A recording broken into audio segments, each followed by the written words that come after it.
What's up, fam? Eu sou o Claro Júnior e sejam bem-vindos a mais um vídeo para o canal. Fam, no vídeo de hoje, pela minha cara de alegria, já dá para perceber que quando é alegria, o vídeo é mesmo massa.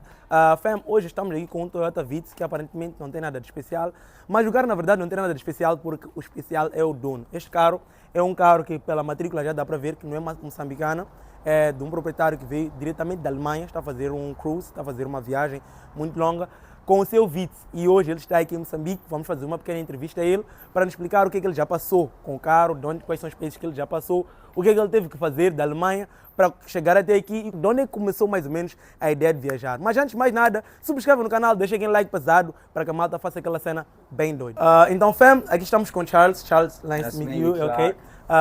Charles não fala português, então vamos fazer algumas perguntas, falar um bocadinho. Okay. Então vamos falar um bocadinho com ele, ele vai nos explicar algumas coisas, vamos falar em inglês, o inglês de claro que não sai lá muito bem, mas ele vai nos explicar sobre a viagem. Charles, just say something about the car and about the travel, what you do, and then we are going to ask you some questions about the travel. Sure, yeah, so Okay. this is my Yaris P1, it's 20 years old, it's done 195,000 kilometers, it's front wheel drive, and it's a 1 litre engine, just a 996cc. Okay. I'm sponsored by Toyota, and I've driven it from Germany to here in Mozambique.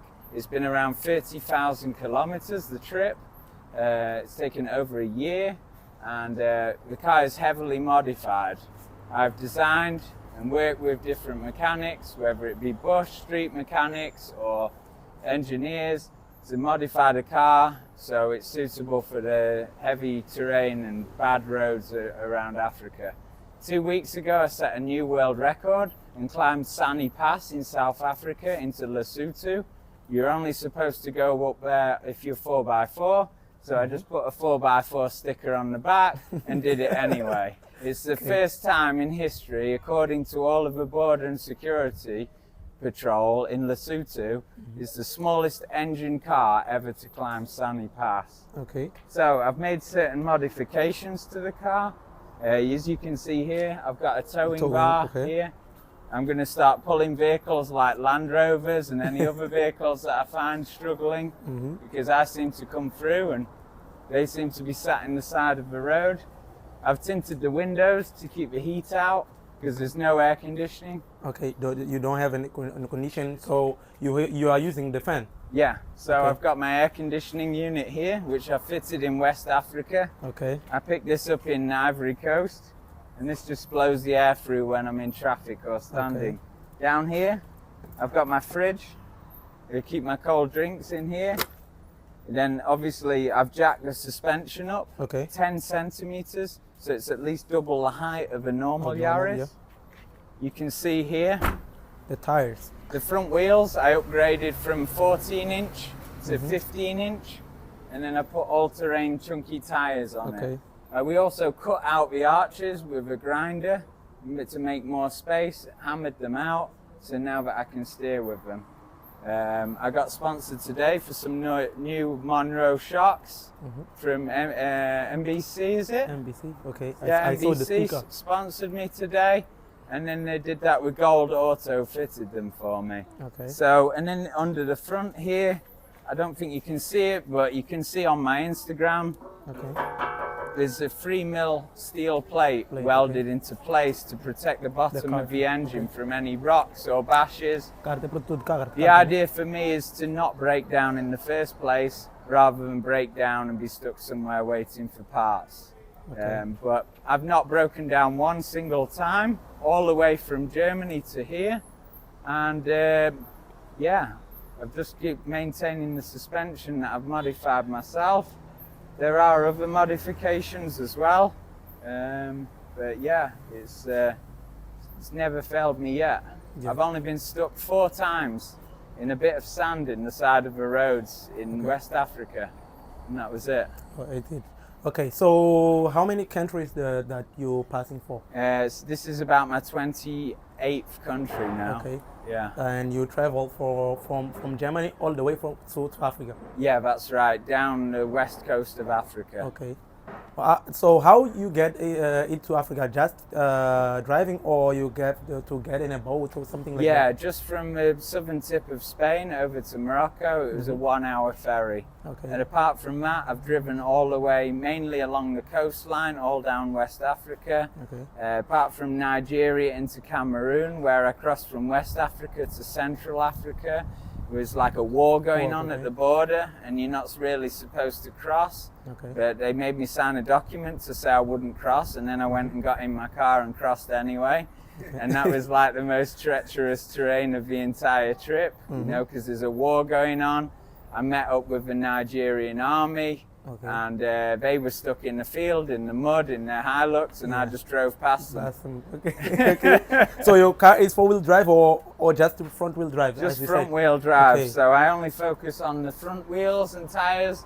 The rear wheels are just like dolly wheels. I don't care where they go. Okay. So which country that you have taken a lot of time, and more difficult, on your travel? Yeah, the most difficult was Nigeria. Okay. I got stopped around 170 times in 2 weeks by police, and they asked me for money. Okay. They Okay. blocked the road. People like gangs as well would block the road with trees and branches and tires to try and get you to slow down. Okay. And as you can see in one of my viral reels on Instagram, I'm slowing down to try and navigate around the wood and tires, and people are trying to get into my car. Okay. Yeah, So it was pretty bad. and to travel in all the countries with this number plate, there's no document that you need to use? Yeah, Something well, like I've that? got a document, but you can see I covered the Germany badge up with a bit of duct tape here. Okay. Because then people don't know where I'm from. And Okay, then it but to cuts get in down. all the countries, you need a document to approve. Yeah, I've got a document for the car, but in Germany it's already expired because they wanted me to insure the car. They said every German car has to be insured. Okay. And I said to them on the phone that actually it's standing in Angola. Okay. And they said, well, you need to insure it. And I said, I'm not going to insure it when it's standing in Africa. Okay. So then they were like confused about it. And then a few months ago, I got a notification they deregistered it. So it's actually, I have the document, but it's not actually active. Okay. Not in Germany anyway. Yeah. But I don't need it because you are out of Germany. I'm out of yeah. Germany, so it doesn't matter. Yeah. Okay, so which country is your last country to go on? I think I'm going all the way to Mongolia. Mongolia. Near okay. China, inside China, yeah. Okay. So, You have a big way to go on. yeah, it's quite a long way, yeah, but I'm not in any rush. This is my life. I don't have a home. I just have a base where my business is. It's just a little workshop recycling lithium-ion batteries. Okay. When I'm in Germany, I stay at a friend's house, and when I'm gone, I don't need to pay any bills and or bills, any you rent. just travel. Yeah, so I'm just always floating around, you know. Okay. So. So this is your life. Is the first time that you are traveling with the car, like long course or something? Well, like that? yeah, I've had the car 7 years, but yeah, this is the first long trip I've done with it. Okay. When I left Germany, I was only planning to go to Portugal on a business trip, but when I got there, the business trip didn't work out, and I decided to continue and drive to Cape Town. So it was spontaneous. When I left home, I never packed for Africa. So you just woke up and say, I'm going to Africa today. No, I just woke up and thought, I'm going to fill the car with electric skateboards, and I'm going to drive to Portugal and take this shop that I've seen I want to rent, and I'm going to fill the shop and start selling skateboards. Okay. But then it didn't work, so then I thought, the test was running out on the car, the test certificate, so I thought I'd take it to Africa where it doesn't matter. I drove it to Marrakesh. I parked it in the side of the main road for a month while I was thinking about what to do with it. Then I went back, jumped in it, and drove to Cape Town. Okay, all good. So what I'm going to ask you is about the sponsorships. You said that you were sponsored by Toyota. Toyota just sponsored you on your first day that you are traveling? No. Or just saw your post on Instagram and then they came to you? Yeah, it's not easy to get sponsorship with Toyota. So basically what happened is I went viral in the world media. So I saw your post on Instagram. Yeah, that's right. Yeah, so when I arrived in Cape Town, I was featured in the national paper, the front page of Die Burger. I've been featured all along the way by Ridiculous Road Trips blog on Facebook. And then the papers see each other's articles and then invite me for interviews.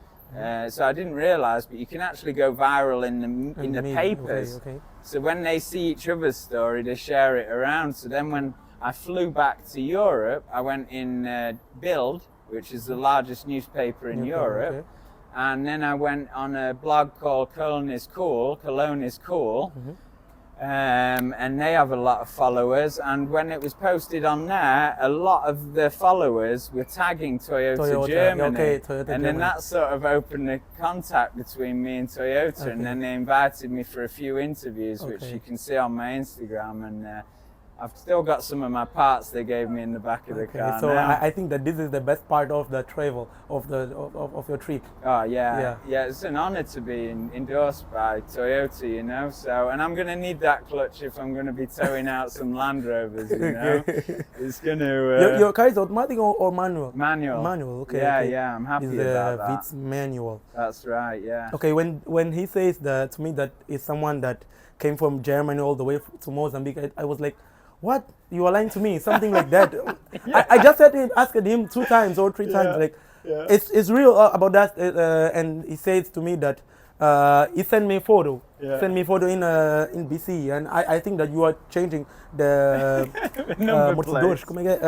the shocks. You was changing the shocks. And then, NBC. So I saw, and then I said I needed time to record this video. And then I get on your Instagram, and I say that. I saw that you are doing like drone views on that's the travel. Drone footage, Okay, that's amazing. Yeah. So what I can say, all the thing that I can say is like, congratulations to you. I know that it's not a simple trip. It's not easy to do it like that. It's not a holiday. You cannot say all the things that happen to you on a trip, but I know that there is a lot of bad things that happen on your life. But you're coming to here. That's right. It made me stronger, but like, it's not a holiday. It's like it can be the opposite of holiday. When you're in West Africa and you're alone for weeks on end with your tent, and you can meet the locals, but there's the language barrier. There's the warmth of the locals and so on, but it's not easy. Especially when you got no air conditioning in the car, sandy roads, which means high levels of concentration, bad traffic, and every day you have to plan carefully, because I don't carry any jerry cans. I don't carry fuel cans. I don't carry tools. I don't carry anything. I don't even carry. I don't even carry carnet de passage. If they say I'm not allowed in at the border, then I put my tent on the doorstep of the police station and do a standoff. I won't move until they let me in. So. No, not easy. It's just, it's always a bit of, I just like to have the hustle. And it's fun to play it out with the police and get through. It's like I enjoy the challenges along the way, but it's a hard work to get through, to get all the way through Africa. Especially when the roads are so bad, and with a 2-wheel drive. And you say that you are having a trip like how many days? This trip now. We're up to about day 238 now, I think. So Germany man. It's a own job. It's a long, bro. It's a long. So in this trip, you haven't hasn't something like a disease or something like that? No, fortunately, as far as I know, no. So I've got a little lamp in the car I can show you, which I'd recommend to anyone if they live in like malaria areas or they're traveling. And I just got this online, and this has saved me. You can see all the mosquitoes inside it there, So where you are, you put it on, and then the mosquitoes comes here. Like I set my tent up, I put this inside, and I go away and have a beer for an hour or relax. And when I come back, they're all inside. So anyone that doesn't want to catch malaria. Not easy to have this one in Mozambique. that's Mozambique, malaria is a business. Yeah. There is a business. That one saved my life. That Okay. one saved my ass so many times, though. Yeah. Yeah. So, but everything's manual, you know, like the manual windows and everything. And Yeah. I know people like electric, but Electric, when you're driving across Africa, it's so important to just keep things basic. Okay. If this breaks, the window, we all know how to Yeah. fix that. Yeah. You know, you just open it, just hammers, tools.